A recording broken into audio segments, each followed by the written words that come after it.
Xa estamos fora. Perfecto. Bueno, pues estamos con Maite Ortiz. Maite Ortiz, buenas tardes. Muy buenas tardes. ¿Desde dónde hablas tú? Hablo desde el País Vasco, pero directamente de la provincia de Álava. Ah, bárbaro. Yo soy el afiliado del domicilio de Álava y lo que hago es rural. Yo me dedico a trabajar por los pueblos, atendiendo a los abuelos que están en los pueblos, abuelos dependientes, niños discapados, porque tenemos un arco amplio dentro de la ley de dependencia. No solamente es gente mayor, cualquier tipo de discapacitados. Tenemos discapacitados de diferentes grados, desde el grado 1, 2, 3, que nosotros le decimos el gran dependiente. Entonces, yo te puedo contar desde mi experiencia en el ámbito rural, pues las carencias que tenemos. Las carencias que tenemos es que nos pasamos todo el día al volante, desde que nos levantamos hasta que terminamos nuestro trabajo, estamos al volante. Corremos unos riesgos muy importantes de accidentes por el vehículo, digo, ¿eh? Entonces, no se nos están reconociendo accidentes que tengamos con el vehículo como accidente laboral. Y yo desde que salgo de mi casa hasta que vuelvo, estoy trabajando. Los desplazamientos tampoco se me consideran tiempo real de trabajo. A mí se me dan 10 minutos o 15 minutos de un usuario a otro cuando yo me pongo en carretera por esas carreteras rurales, estrechas, angostas, con frío, con nieve. Me dan 10 minutos y a mí me cuesta igual media hora o 3/4 de hora en ese desplazamiento. Y entonces, pues ahí te sientes muy, muy desprotegida. Luego llegas a los domicilios y tampoco tienes muchas diferencias, porque las técnicas, sobre todo en el rural, no existen prácticamente. Te puedes encontrar un domicilio que tenga alguna mejora técnica, pero los demás lo tenemos que hacer solas, sin un tipo de ayuda, de hace 50 y 60 años, bajitas. Y entonces eso nos está suponiendo un desgaste físico en nosotras, que estamos todas machacadas, los huesos, tenemos algún tipo de enfermedad musculoesquelética y tampoco se nos reconoce como enfermedad profesional. Ahí estamos muy vendidas. La mayoría de nosotras vamos a la mutua y nos dicen, no, es que tenéis desgaste. Claro que tenemos desgaste, porque llevamos 26 años, como es mi caso, trabajando, tengo un desgaste, pero luego me dicen, claro, pero es que tienes 60 años, te lo podías haber hecho en cualquier otro sitio. No, señor, me lo he hecho trabajando, pero no me dan la baja laboral, me dan una baja común. Con lo cual, ¿qué nos están haciendo? Jorobarnos nuestro salario, porque las bajas comunes, ni la laboral, en Álava no las cobramos al 100%. Ni desde el primer día. La común son 3 días. Al tercer día empiezo a cobrar. Entonces, no me parece justo. Estamos demasiado desprotegidas, tanto por las empresas como por las instituciones. Porque no olvidemos que esto se paga con un dinero que es público, que luego lo han externalizado. Maite, espérame aí un momento, que vamos a falar coas outras compañeras. Sandra, cóntame, de onde falas ti? Dende onde falas? Hola, pues mira, yo hablo de Galicia, de la zona cerca de Santiago, de Ames. Ajá. Y bueno, yo vivo que es un pueblo que es de Ames. Y bueno, yo un poco como trabajo en la parte rural y todo lo que dice Amparo, pues así es verdad.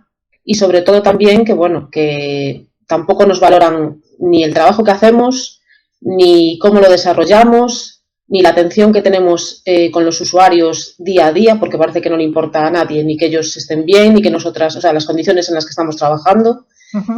Parece que tenemos que pedir las cosas por favor, tanto a coordinación como a empresas, porque si no tampoco nos dan pues material que necesitamos. Me refiero, por ejemplo, a una tontería que puede ser los guantes. O sea, nos dan guantes de mala calidad y bueno, pues con eso no podemos trabajar porque se nos rompen, por mucho que te pongas 2 pares se te siguen rompiendo, te dan alergia. Después, a nivel trabajo, pues mira, desde horarios intempestivos, desde que sales de tu casa a las 8:30 de la mañana.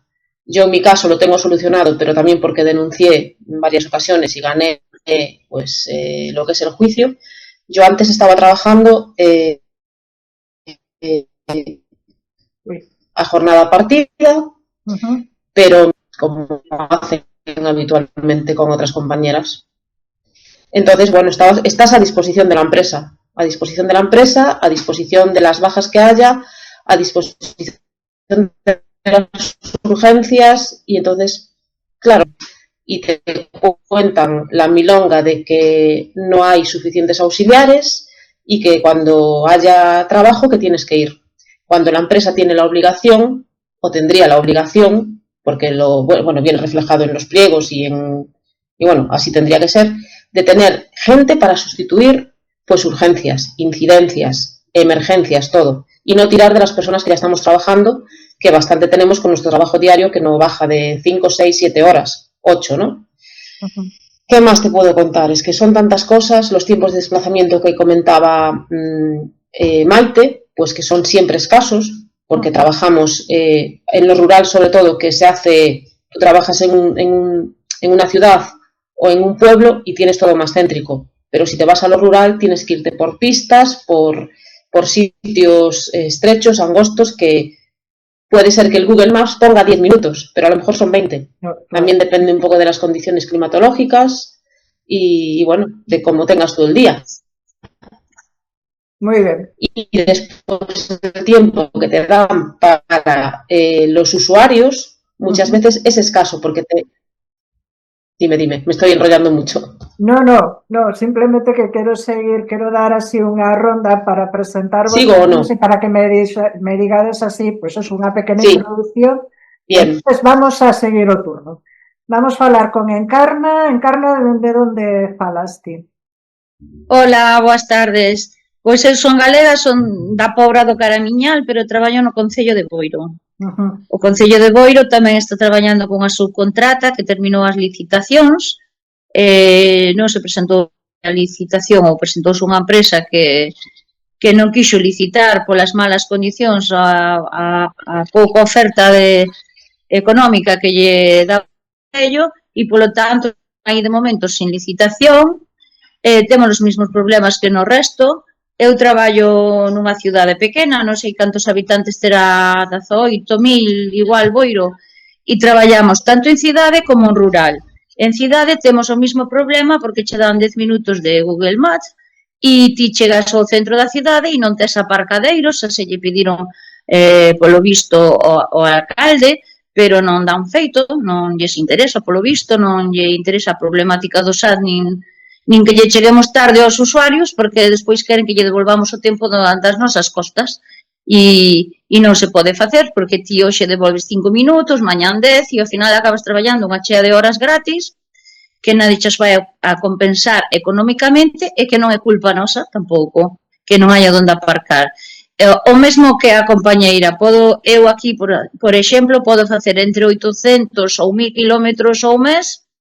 Se nos paga ahora aquí, por exemplo, a 0,25, a compensación máxima que che dan é 0,26, porque logo che din que a Hacienda se vai meter e non temos ningún plus de desgaste polo coche, non o contempla, todo vai contemplado no kilometraxe, a rodaxe, o aceite, se tes un accidente, se eu teño un accidente co meu automóvil, pois o que vai pasar é que eu teño que comunicar á empresa que non teño o coche, que non podo dispoñer do coche en ese momento e a empresa nin siquiera ten un par de coches para decir, vale, vamos a ter un par para deixar as auxiliares que lle fagan falta, polo cal eu tería que ou me poderían despedir ou tería que deber unha chea de horas hasta que me repoñan o coche e co cal despois tendría que compensalas porque eu penso que se eu aunque faga un contrato o meu coche está a disposición de empresa, pero eso non pode quedar só aí, terei que ter unha compensación económica porque o coche vai se desgastando eu levo 6 anos en esta empresa, cumprino con 11.000 kilómetros e teme casi 200.000. Polo tanto, eu o día de mañán que este coche se me vaya, non podrei comprar outro, non podrei, entón, a ver que pasa. Entonces, a problemática segue sendo a mí, en este momento estou de baixa porque non hai medios técnicos. Eu pedín, por exemplo, na miña empresa, que se me fixera unha valoración de riesgos no domicilio, pero como a lei está aí parada polos empresarios e non se move, pois non sei se teñen obriga, non o aclaran, eu pedina, polo visto, estando de baixa non tuve ningunha resposta todavía, pude me enterar por algunha compañeira de que si se puso unha cama elevada, unha cama articulada, pero, sin embargo, as noticias que eu teño son de que a grúa non se quer porque a filla da usuaria ve que é peligrosa para a súa nai, non sei en que se basea, non sei en que se basea, nin a quen llo dixo, e eu de momento non teño, hasta que me incorpore, ningunha valoración dese domicilio. Terei que, se non me dan un informe técnico, firmado por un técnico, por suposto, non só polas coordinadoras da empresa, porque a lei así o pon, e terei que, como sempre, chuparme eu todo, como traballadora, sempre todo, a problemática en xeral recae nas traballadoras, nas nosas costas, no noso lombo, na noso agotamento mental, que nos teñen agotadas física e mentalmente, e terei que poñer, en última instancia, unha denuncia a Inspección de Traballo, co cal despois tamén hai, pois, cousas encubertas, pois que che dan peores traballos, que che dan máis lexos, que che poñen máis pegas, e son acosos encubertos. Moi ben. Encarna, gravísimo que estás contando, sobre todo o tema das penalizacións, eses castigos que bueno, polo visto non vexo que non cambiou moito a situación dende a última vez que falamos. Vamos, Adriana, boa tarde, que tal? Hola, buenas tardes. Que nos contas? ¿De onde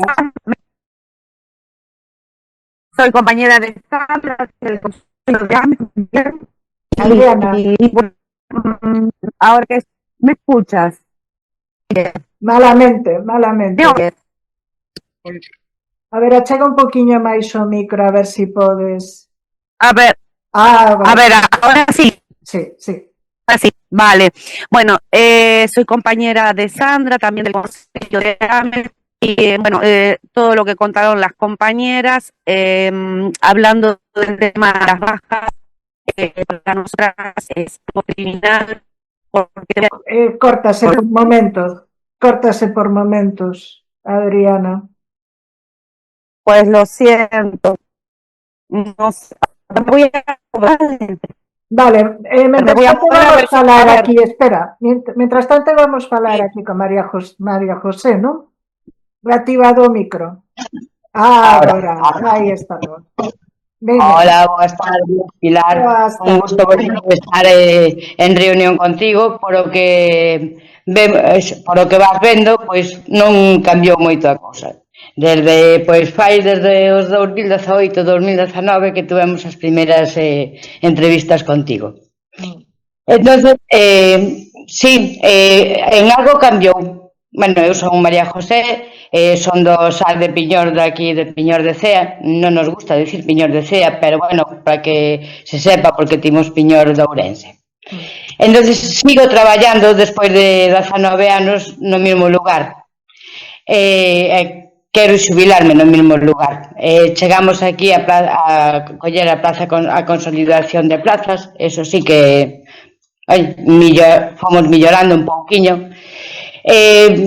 No resto non melloramos nada. Entonces, ahora, partindo aí tanto de Encarna como de outras compañeiras a nivel estatal, fomos as aventureiras de formar un colectivo a nivel estatal para intentar millorar o que non se dou millorado a través de pequenos movimentos de plataformas, como tú ben conocida, es ben conocedora da nosa, de aquí en Edosar Galiza, que seguimos aí, pero bueno, a ver se co colectivo pues chegamos a donde non mellorar moito, pero si non se chega a acordos, pois son a folga estatal, pero, vamos, de paralizar de parar o servicio.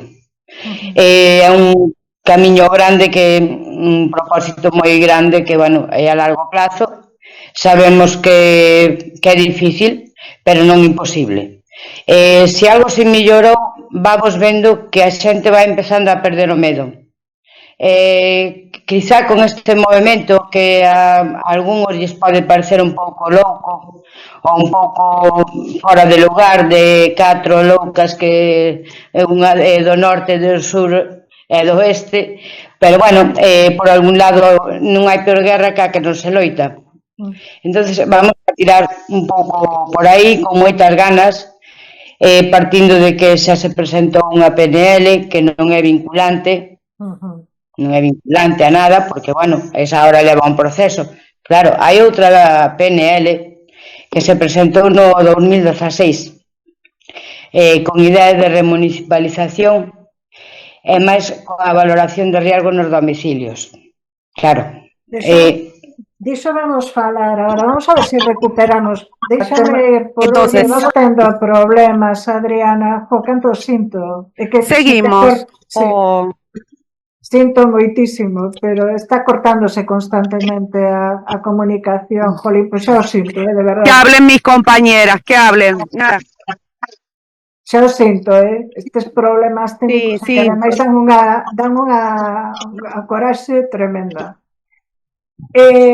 Nada, no te preocupes. Dende hai xa uns anos, efectivamente, levo facendo entrevistas con vos, tendes feito algunha que outra movilización, a reivindicación basicamente son as mesmas, porque os problemas que tendes pasa o tempo e entre que son subcontratas e dependen dos concellos, que aquí cada cual se lava as mans, que si tendes convenio, que si non tendes, hai concellos que sí, outros que non.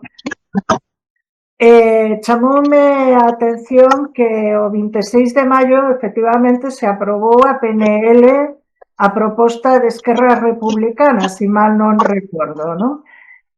E en principio é para mellorar a situación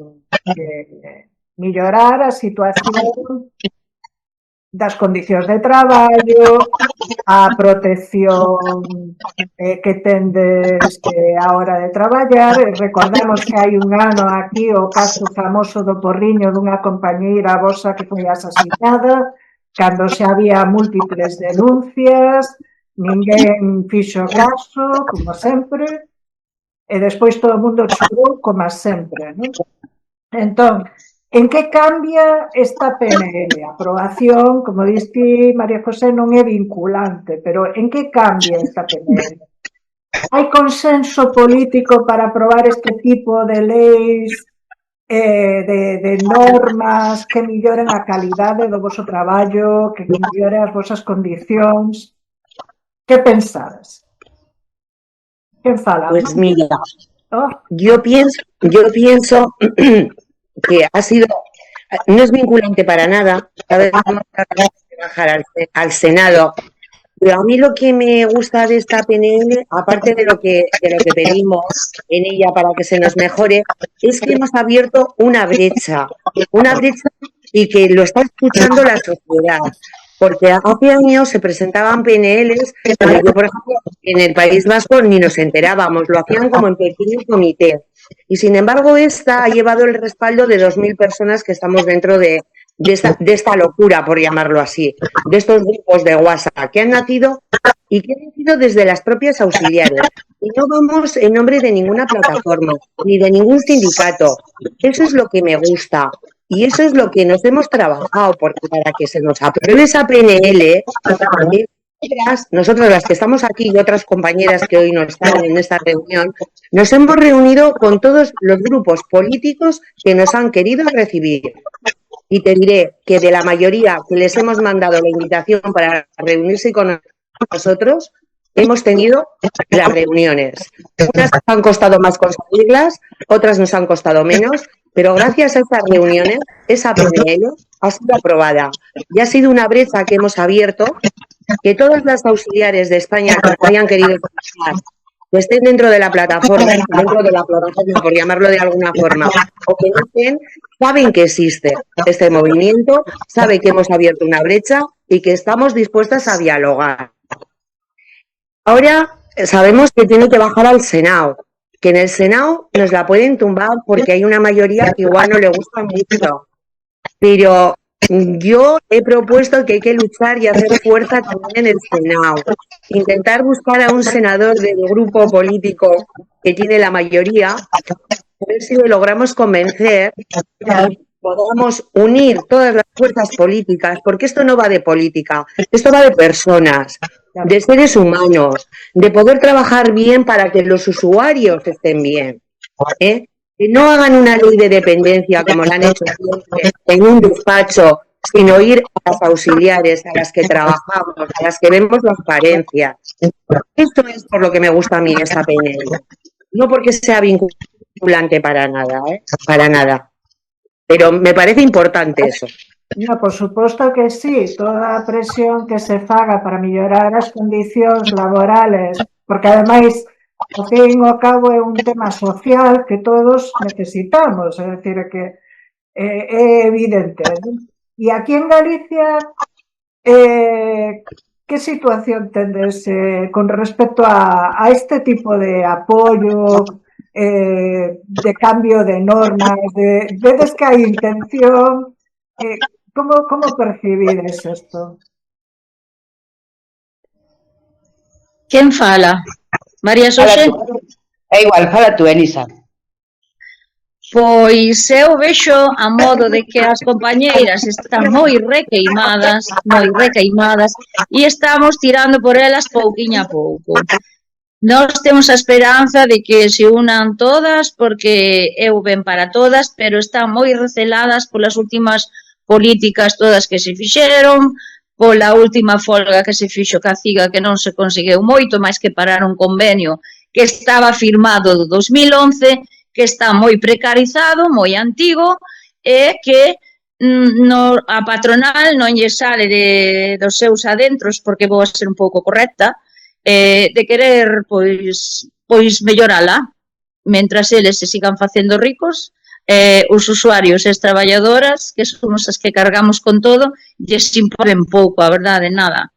Entón, a xente está un pouco recelosa, estamos peleando moito, é verdad que pola parte de Madrid para baixo están aínda peor e están salindo moito máis á calle, aí si estamos tendo moita máis xente nas manifestacións, pero a nivel político aquí en Galicia tampouco lle vexo moita saída, teremos que pelealo moito, porque aquí en Galicia nos apoyaría, por exemplo, o Bloque, co cal tuvemos xa reunións con Olaya Rodil, nos apoyaría algún partido de esquerdas, pero Podemos, Sumar, pero o gran partido do PP que está na Xunta de Galicia non nos vai dar reunión, somos un cero á esquerda, está privatizando cada vez máis o SAS, xe explico por qué, porque están dando bonos sociales ás familias de 500, 700 euros, máis as cotizacións para que as mulleres, como sempre, sigamos asumindo o rol de coidadoras e así se están quitando de encima telos que meter en residencias, que hai poucas e malas, e o servicio a domicilio xa vemos como está, a atención domiciliaria fatal, e están intentando privatizar, igual que a sanidade, e bueno, están vendendo unhas, como che digo, están vendendo unhas publicidades que son engañosas, non son reais, e que temos un goberno de hai 20 anos que os usuarios e as traballadoras que mantemos esta sociedade que a nosa espalda, porque se nós non tuveramos a capacidade de aguante que estamos tendo de sufrimento tanto físico como psicológico, isto xa habría anos que se había terminado.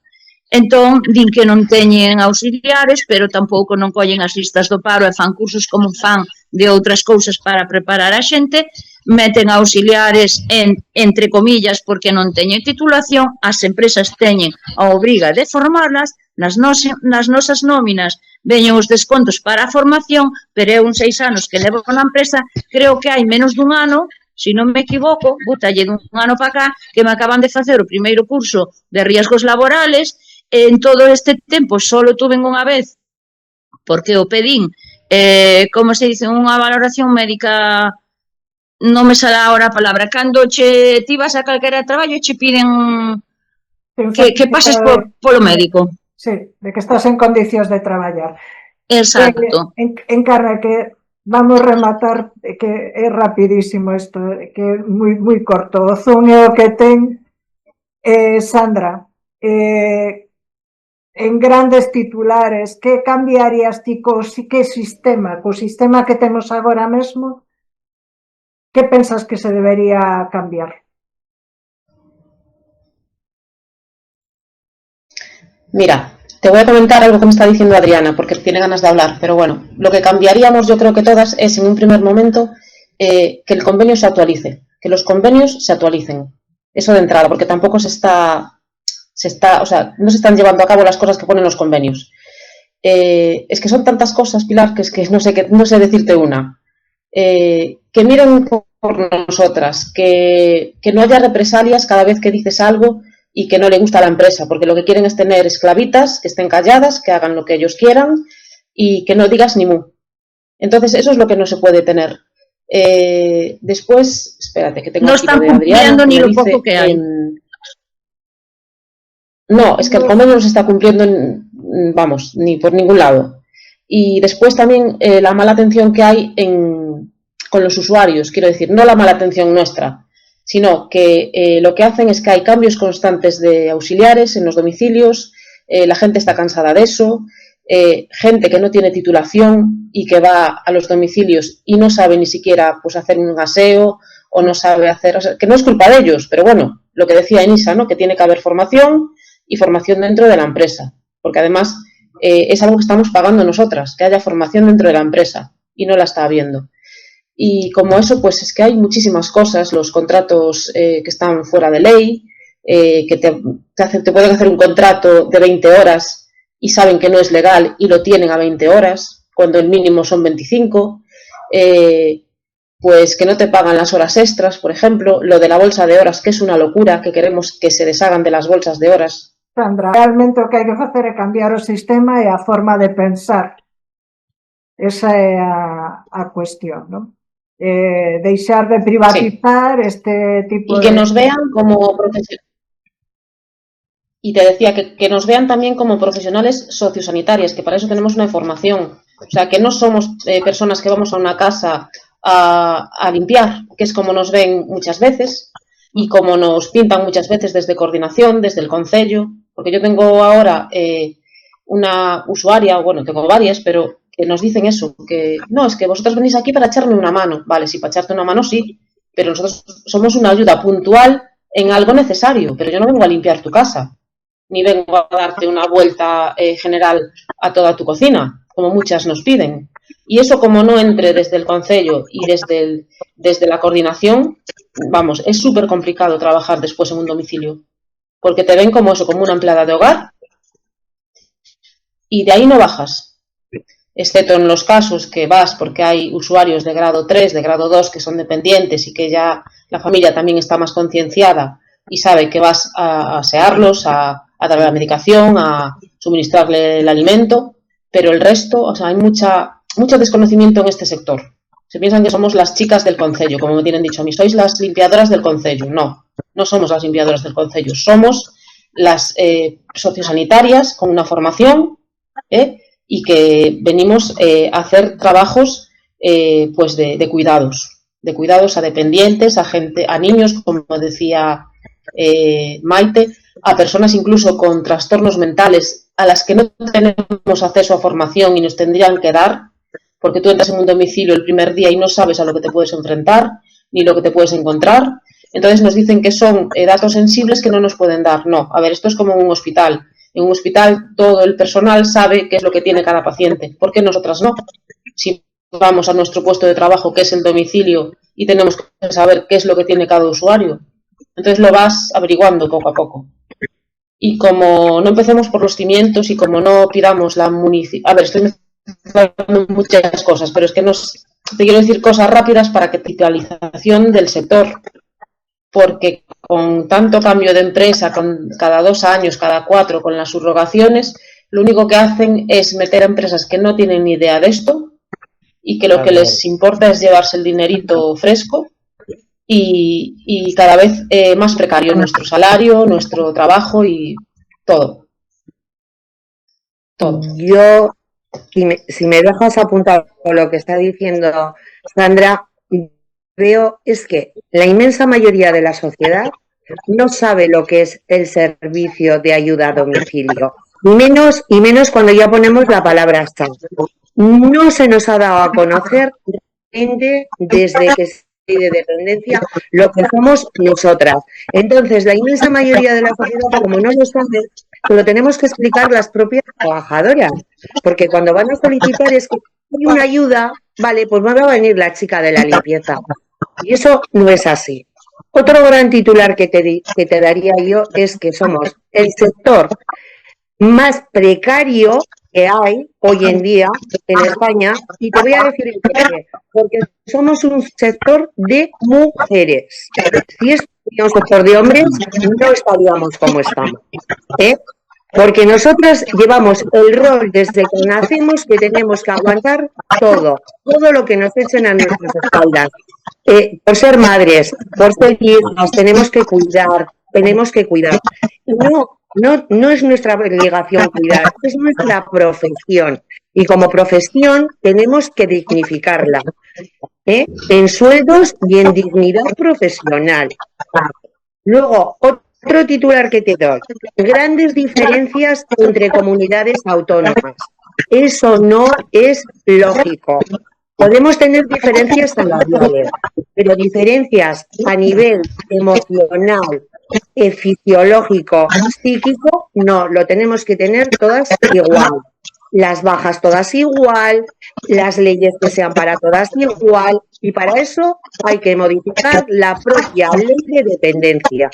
Mientras no nos modifiquen la ley de dependencia, vamos a seguir igual. Y eso lo tiene que hacer el gobierno estatal. Otra cosa importante que hay que modificar es el convenio estatal, porque es mínimo minimorum, es que no tiene nada. Entonces, si ese convenio se lograría mejorar, en base a ese convenio, luego todo el mundo mejoraría. En cada autonomía, por provinciales, por regionales, como lo quieras ver. Pero si no se mejora desde arriba, es imposible que desde abajo mejoremos. Imposible, porque la empresa, como empresario, va a querer su beneficio. Y las instituciones, las públicas, no hacen nada porque no nos hacen un seguimiento de esta empresa. Y es tu obligación. Una vez de que ellos licitan, tienen que hacer un seguimiento de si esa empresa cumple los pliegos, cumple con las trabajadoras, etcétera. Y no lo hacen, nos sueltan ahí y ya está. La mayoría de las empresas son del sector de la obra, porque se les ha acabado esta burbuja. Entonces han encontrado otra burbuja aquí y no tienen ni idea de dependencia. Yo, por ejemplo, trabajo para una empresa grande, que es una filial, es un brazo de Ferrovial. ¿Quién entiende Ferrovial? De obra mucho, pero de esto, por Dios, no entiende nada.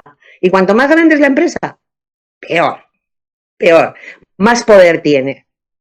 Y yo lo que veo como trabajadora, no sé si mis compañeras estarán de acuerdo, que igual yo aquí me estoy explayando demasiado, es que se quieren hacer en España 4 o 5 empresas potentes con todo el sector y jorobarnos del todo. Porque están comprando empresas grandes, están comprando empresas pequeñas. Entonces, se quieren hacer con una masa tan grande entre 4, repartirse el tarro y jorobarnos más a las mujeres. Muy bien. María José, actívame el micro, por favor, y remataste. Bueno, pois eu un pouco na liña das compañeiras, non teño moito máis, hai moito máis que decir, pero si o das empresas que tiña que ser xa un servicio municipalizado, un servicio que é pagado con cartos públicos tiña que ser público, por gestión pública. Pero, bueno, unha vez que sempre se están queixando de que non poden asumir certos ayuntamientos, vale, paso a unha empresa, a unha subcontrata, pero sempre un ente público supervisando detrás cada paso que se dea. Pero, claro, non é normal.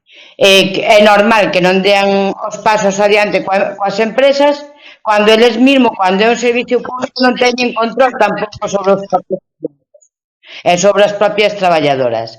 Cando se están cometendo fraudes de lei nas contratacións, cando non hai unhos regras laborales que están aprobados e tumbados por a patronal, entonces pois non interesa facer hincapé para que esa prevención de riesgos laborales se asuma no seu 100%. E hasta que no momento que hai mortes, asesinatos no propio sector, quedan impunes. Entonces aí xa estamos vendo o que importamos. Entonces, partindo de aí, temos un convenio totalmente obsoleto desde hai máis de 11 anos e seguimos aí. As compañeiras sempre traballando con medo en moitos domicilios, pero non digas nada, porque non vai a ser que haxa represalias. É moi triste que unha baixa laboral non sea o 100% desde o primeiro momento, de que todos os males que timos musculoesqueléticos, trastornos de penosidade que acarrea o noso, non teñamos complementos nin de peligrosidade nin de toxicidade. É dicir, nos entramos aos domicilios sin prevención ninguna, pero tamén non timos ningunha, como diría, non timos ningún amparo por parte dos entes, nin da Seguridade Social, nin das mutuas, de que se van a facer cargo pois dos nosos problemas. Ao final vamos a chegar a unha xubilación aos 66, 67 anos que non podemos seguir, porque non poderemos seguir xa antes, porque vamos a traballar dopadas con paracetamoles, con tramadol. É dicir, eu teño 56 anos, é raro o día que non tomo o mínimo un paracetamol, o mínimo. Eso, pues, bueno, xa non quero poñer outras cousas a maiores. E non porque me guste, non, eu porque me guste tomome unha Coca-Cola ou un café, non me tomo un tramadol. Pero temos que facer se queremos seguir. Porque o que non pode haber tampouco é unhas carencias dentro dos mesmos ayuntamientos limítrofes, que cada un traballe de súa maneira e non haxa os mesmos direitos nin os mesmos deberes, nin as mesmas obligacións. Entonces, non se avanzou nada desde que se iniciou a lei da dependencia no 2007, se non me equivoco. Non avanzamos nada. Avanzouse, sí, que se van poñendo encima da mesa leis, pero incompletas totalmente a hora de poder desenrollalas, porque chegues donde chegas, tens que estar diario denunciando. É dicir, eu non podo ir a un traballo despois de 20 anos estar cada ano denunciando para poder ter que me dar algo a todas as traballadoras, algo que nos pertenece por lei. Non teño que o loitar, non debemos ter que o loitar, non debemos ter medo, nin debemos chegar ao punto de que xa non teñamos enfermedades musculoesqueléticas derivadas do noso traballo e da pouca formación que lle están dando ao personal. Senón que ao final acabamos con enfermedades psicolóxicas, porque hai xente tomando antidepresivos e ter que ir a un traballo tomando antidepresivos, a calidad tanto do traballador como do usuario non vai en merma. E esa merma ven de arriba, de todas as leis que están facendo e non deixan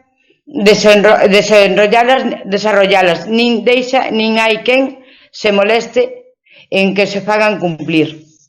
Simplemente, pois mira, te moriste, eres unha menos, ya está. E al siguiente día estamos contratando a outra que dá igual que teña formación como que non teña formación. Entonces, vamos, nun decremento total da calidad, tanto do traballo como a do profesional como a do usuario. Moi ben, pois está claro que se necesita homoxeneidade en todo o Estado para regular todo isto, que se teña en conta os riscos laborais, que se fagan convenios en condicións para fortalecer pois o voso traballo, o conocemento do voso traballo, o respeto ao voso traballo, e desde logo eu entendo que o que fai falta tamén é que as administracións que se dedican ao control dos contratos públicos das administracións públicas pois fagan o traballo que teñen que facer. Aí están os valedores do pobo, aí están os tribunales de contas e que se poñan as pilas porque levamos moitos anos escoitándovos e non se arranxa nada, porque avanza unha cosa e vamos para atrás e atrás. Pois mozas, moitísimas gracias, María José, Sandra, Maite, Encarna, Adriana, bueno, é unha pena que houbera problemas coa tecnoloxía, pero bueno, é o que hai. Moitísimas gracias e seguiremos falando seguramente, vale? Pilar, por contar sempre con nós, por estar sempre onde necesitan. Moitas gracias. Gracias. Gracias a vos. Chao.